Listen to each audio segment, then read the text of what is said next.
Ravi de vous savoir nombreux à l'écoute de cette session d'actualité sur Chadil Panou, mais d'abord les titres. Kabeya Tchani prend officiellement les bâtons de commandement à la tête du commissariat provincial de la police nationale congolaise, Kasaï Central. C'est au terme de la cérémonie présidée par le gouverneur Kamboulou. Plusieurs voix s'élèvent pour sauver la signature de l'accord de paix entre la République démocratique du Congo et le Rwanda à Washington. Et pendant ces temps, les M23 inquiètent encore l'Est du pays. Tout pour les titres, les détails sous peu. Le nouveau commissaire provincial de la police nationale congolaise au Kasaï Central, Manya Kabeya Tchani, a pris officiellement ses fonctions ce jeudi 3 juillet 2025. Stratège en sécurité intérieure, internationale et en défense.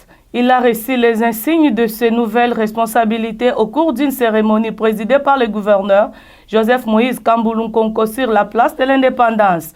Plus de détails dans ce reportage de la presse du gouvernorat. Nommé au mois de mars dernier sur ordonnance présidentielle, le général breveté d'état-major Manya Kabeya Tchani a officiellement pris possession de ses fonctions de commissaire provincial de la police nationale congolaise au Kasaï Central. Ce jeudi 3 juillet 2025, la cérémonie présidée par le gouverneur Joseph Moïse Kamboulou Nkonko était solennelle sur la place de l'Indépendance à Kananga, où le nouveau responsable de la PNC en Provence et ses 3 adjoints ont été présentés aux troupes et à la population. Manya Kabeya Tchani a reçu du numéro 1 du Kasaï Central l'étendard de commandement devant plusieurs personnalités publiques et les représentants de l'interface sociale. À l'occasion, le gouverneur Joseph Moïse Kamboulou Nkonko, qui a dévoilé le contenu de la décision du président de la République, a invité les hommes en uniforme et la population à une collaboration étroite avec le nouveau chef de la police. Il a plu donc au chef de l'État, commandant suprême des forces armées de la République démocratique du Congo, de la police nationale congolaise dénommée pour la province du Kasaï Central, M. Kabeya Tchani Manya Mike, en qualité du commissaire provincial de la police nationale congolaise. À ce titre, j'invite les commissaires supérieurs principaux et colonels, les agents de police principaux et caporaux, les agents de police et soldats, à vous devoir obéissance et respect aux ordres que vous leur donnerez pour l'intérêt général de service. J'invite enfin la population du Kasaï Central dans toute sa diversité à maintenir une collaboration étroite avec la police nationale congolaise pour permettre à cette dernière de bien jouer efficacement son rôle de protection des personnes et de leurs biens. Cadre bien formé, le général breveté d'état-major Manya Kabeya Tchani est un stratège en sécurité intérieure et internationale, mais aussi en défense. Il succède ainsi à Léon Bassa au commandement de la police du Kasaï Central.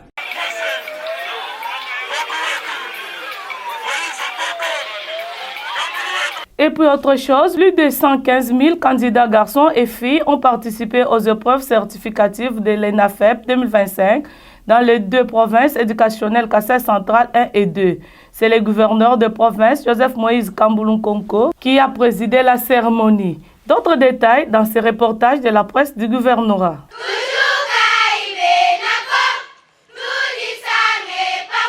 C'est par cet hymne national exécuté en Chiluba par des candidats finalistes que le gouverneur du Kasaï Central, Joseph Moïse Kamboulou Nkonko, a donné mardi 1er juillet 2025 le go de l'examen national de fin d'études primaires ENAFEP à partir de l'école primaire Sangabantou 1. Devant le ministre provincial de l'Éducation, délégué du ministre national des tutelles, membre du comité provincial de l'Éducation et ceux du conseil de sécurité, le chef de l'exécutif provincial a invité les candidats à cultiver la confiance en eux tout en mettant de côté les promesses de réussite facile. Devrais-je saluer l'engagement du chef de l'État, Félix Antoine Tshisekedi Tshilombo, pour l'intérêt qu'il ne cesse d'accorder au sous-secteur de l'éducation, qui du reste demeure son cheval de bataille, et pour avoir matérialisé la gratuité de l'enseignement primaire tel que prôné dans notre Constitution.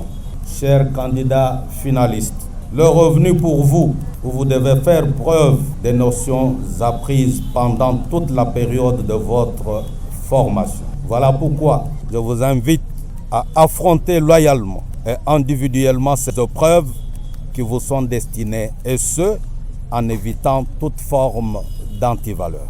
Pour cette édition, la province éducationnelle du Kasaï central 1 connaît un taux d'accroissement de 3,4% de participation avec plus de 69 000 candidats dont 32 000 filles réparties dans 231 centres. Au Kasaï central 2, 45 151 candidats dont 200 136 filles disséminées dans 221 centres prennent également part à ces épreuves qui se déroulent du 1er au 2 juillet. Après ouverture des malles et distribution des carnets d'items, l'autorité provinciale a visité d'autres centres de passation, notamment Kananga 1 et 2, implantés au sein du complexe scolaire Mamouloumingu. Partout où il est passé, Joseph Moïse Kambulun Konko a exhorté les participants à se dresser parmi les lauréats et aux membres des commissions à... Abordons la deuxième partie de ce journal. Signature de paix entre la République démocratique du Congo et le Rwanda. La Fondation Trésor Lama salue ces progrès et précise que ceci est le fruit d'une diplomatie gagnante du président de la République, Félix Antoine Tshisekedi. Ceci a été dit par M. Trésor Lama, responsable de la fondation qui porte son nom. C'est à l'occasion de la célébration du 65e anniversaire de l'indépendance de la RDC, le 30 juin dernier. Plus de précisions dans ce reportage de Solène Toumbamoufike et Jean Kagnogno. 30 juin 1960, 30 juin 2025, cela fait exactement 65 ans jour pour jour depuis que la République démocratique du Congo a accédé à son indépendance. Cette journée historique ne devrait pas se passer en silence au Kasaï central. C'est dans cette optique que la Fondation Trésor Lama a fait vivre une ambiance toute particulière au Kanangé à travers une soirée dansante en plein centre-ville. Dans son discours, Trésor Lama, en os et en chair, en a profité pour dénoncer l'agression à l'est du pays. Aujourd'hui, 65 ans plus tard, quel bilan faisons-nous? Les Congos saignent encore, particulièrement à l'est de notre territoire, où depuis des décennies, nos frères et sœurs sont victimes de violences barbares, de déplacements forcés et de l'exploitation sauvage de nos ressources. Pour Trésor Lama, la RDC connaît un moment inoubliable en cette fête qui coïncide avec l'accord de paix signé entre la RDC et le Rwanda à travers une diplomatie agissante menée de main de maître par Félix Tshisekedi, président de la République. Nous saluons avec reconnaissance les efforts constants et courageux du président de la République, son Excellence Félix Antoine Tshisekedi Tshilombo, qui, dans sa vision d'un Congo pacifié et souverain, a multiplié des démarches diplomatiques jusqu'à obtenir la signature récente d'un accord de paix entre la RDC et le Rwanda aux États-Unis. C'est un pas significatif vers la stabilité. Il interpelle cependant le jeune centre kassaïen en ces termes. Ne soyez plus de marche-pied de politiciens opportunistes qui ne paraissent que lors des élections et disparaissent aussitôt après. Refusez d'être utilisés comme foule de location, tambour de propagande, instrument de manipulation. Prenez votre destin en main. Pour immortaliser son combat dans son Kasaï central, Trésor Lama reçoit un diplôme de bravoure lui décerné par la structure MEC dans un climat de joie. 5 jours après la signature de l'accord de paix entre les gouvernements congolais et Rwanda, la Lucha-Ville de Beni pense que cet accord vient résoudre le problème M23 à 10% et que la seule solution à ces conflits doit être militaire. Selon Nick Junior Vuzindi, militant de ces mouvements citoyens, cet accord signé à Washington est positif du fait que la République démocratique du Congo et les Rwandais ne doivent pas rester des ennemis éternels, mais ne résout pas la problématique M23. Suivez M. Nick Junior Vuzindi, militant de la Lucha, dans ce reportage choisi par Patrick Sialoura. La Lucha elle-même n'est pas d'accord avec cet accord.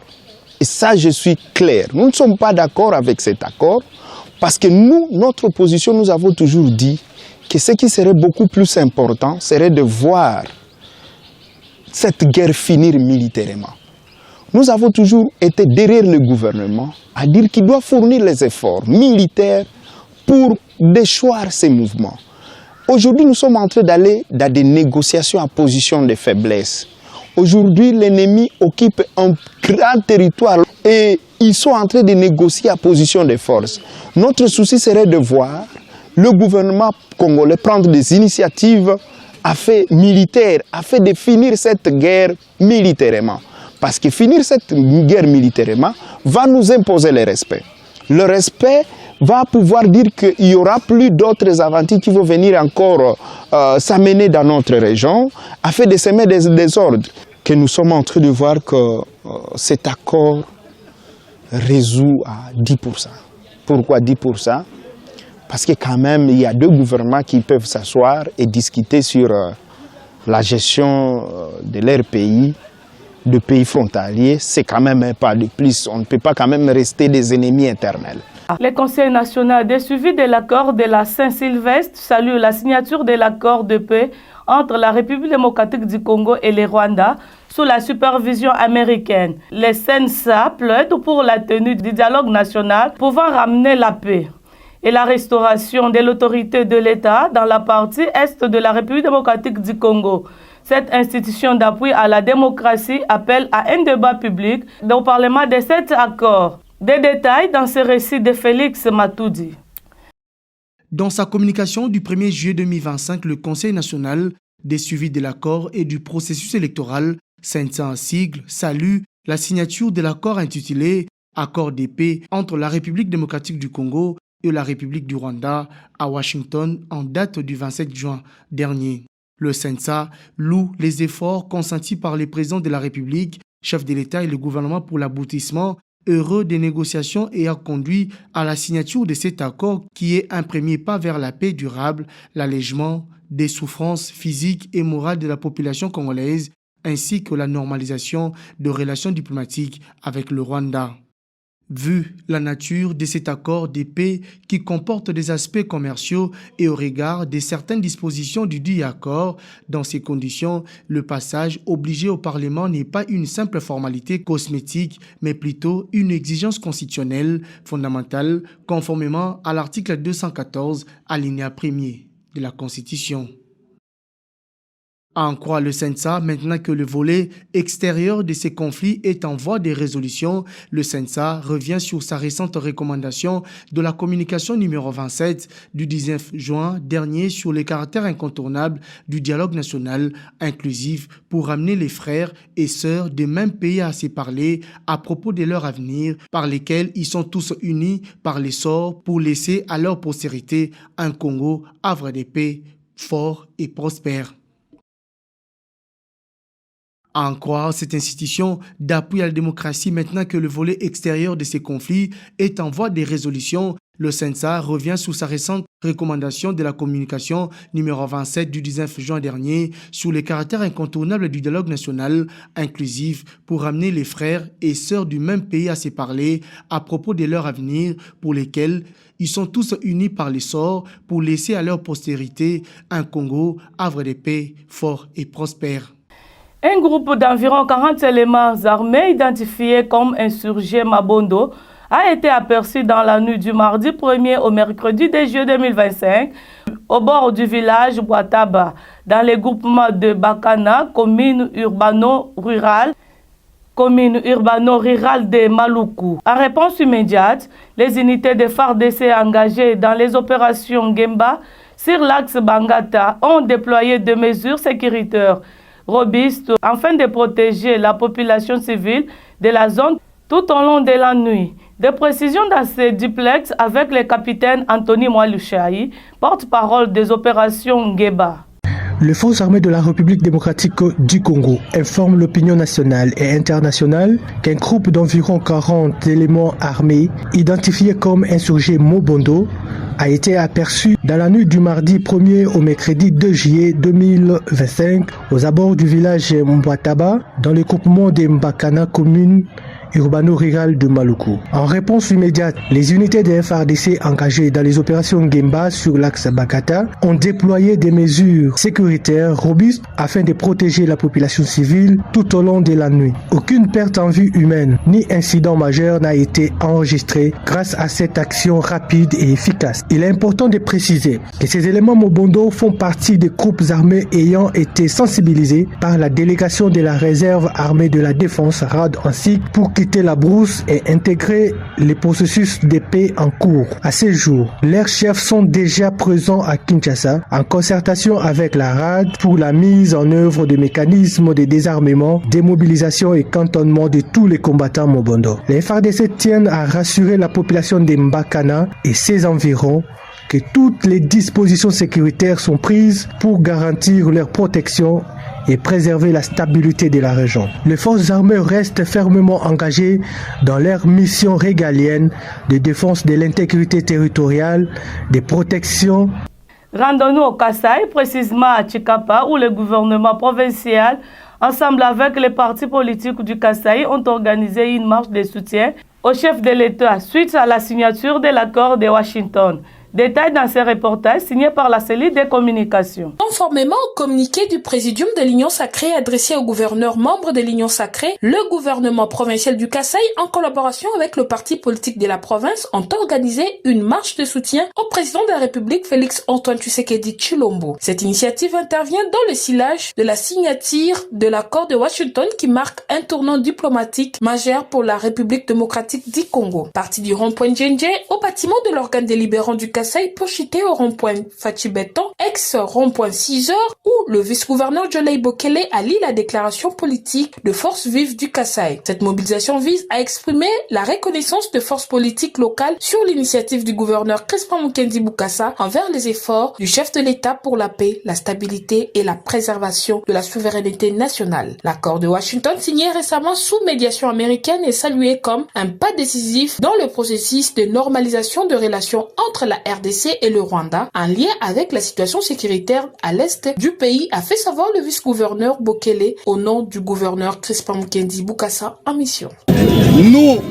membres de l'Union Sacrée de la Nation dans la province du Kasaï, réunis dans la ville de Chikapa, animés par un profond attachement aux idéaux de la paix, d'unité nationale et de souveraineté républicaine, avons organisé une marche citoyenne pacifique et symbolique pour exprimer publiquement notre soutien à l'accord de paix conclu entre la République démocratique du Congo et la République du Rwanda, récemment signé aux États-Unis d'Amérique sous l'égide de la communauté internationale. Les autorités provinciales et toutes les couches confondues ont par ailleurs réaffirmé leur soutien indéfectible au président de la République. On termine en Mbuji-Mayi où il y a insécurité dans la commune de Bipemba, Mbuji-Mayi. Le commandant de la 21e région militaire a réaffirmé sa détermination à en finir avec cette situation aux allures inquiétantes. Le général John Tshibangou l'a dit vendredi au cours d'une parade mixte PNC-FARDC, Service national. Parade tenue à Mbuji-Mayi après avoir dénoncé le relâchement de la police sécuritaire à la hausse de la criminalité dans cette commune de Bipemba. Le commandant en place a appelé à une franche collaboration entre la police, l'armée et la population. Il a encore par ailleurs condamné la stigmatisation de certains hommes de trop à cause de leur morphologie. Franck Bambi nous en parle. Au cours de cette parade mixte, le commandant de la 21e région militaire et commandant en place a tapé du poing sur la table en rapport avec l'insécurité qui prend des proportions inquiétantes dans la commune de Bipemba. Sans mâcher le mot, le général John Tshibangou a chargé la police qui semble avoir relâché dans sa mission de protéger la population, et c'est bien.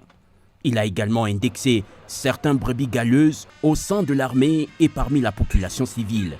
Quoi qu'il en soit, le commandant de la 21e région militaire a réaffirmé sa détermination à restaurer la paix et la quiétude dans cette partie de la ville de Mbuji-Mayi.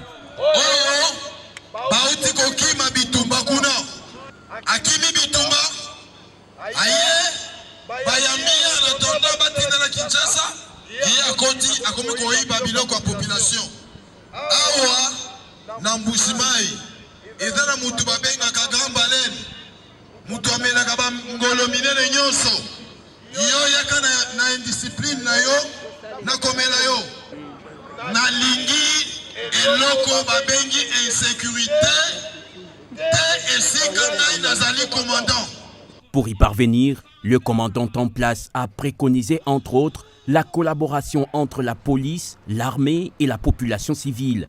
Celle-ci a été invitée à dénoncer tous les suspects auprès des services compétents. Face à la guerre d'agression dont la République démocratique du Congo est victime de la part du Rwanda, John Tshibangou a prêché la discipline et la loyauté au commandant suprême. Il a par ailleurs mis en garde contre la stigmatisation de certains hommes des troupes à cause de leur faciès.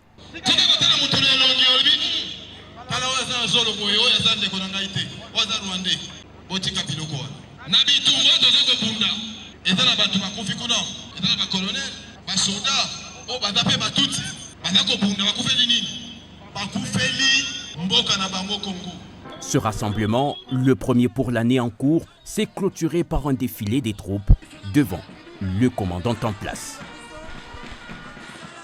Merci pour votre confiance que vous ne cessez de nous accorder sur Chadi Lapanou TV et c'est par ici que s'achève ce journal. N'oubliez pas de vous abonner massivement, aimer et partager. Vous ne serez jamais déçus.